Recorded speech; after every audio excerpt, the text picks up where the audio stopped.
Бисмилля қыздар, қалдарыңыз қалай? Менің каналыма қош келіпсіздер. Бүгін сіздермен осылай қазы айналдырудың жолымен бөліспекшімін.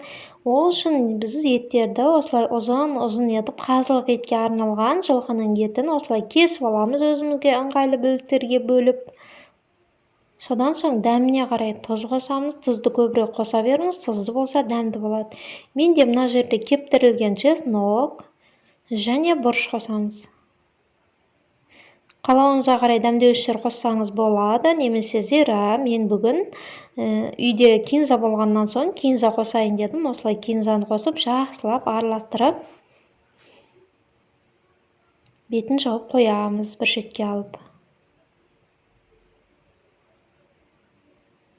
Ал енді ішектерімізді дайындап аламыз. Ішекке осылай байлап бір басын, екінші басынан осылай жайлап етімізді салып бастаймыз. Жақсылап, нығыздап салыңыздар.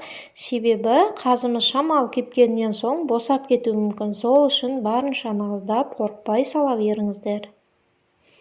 Осылай ұзын етіп саламыз. Арнайы қазылықтың еттері қабырғадағы. Міне осылай салып шығамыз. Барынша тығыздап салуға тырысыңыз.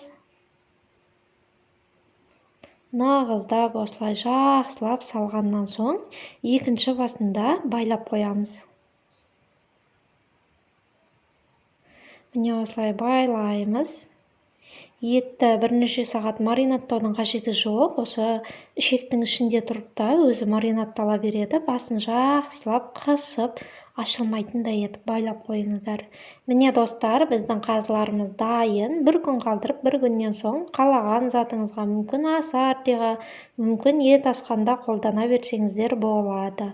Назарларыңызға рахмет. Сіздермен болған Жанар ас болсын. Міндетті түрде осылай жасап көріңіздер.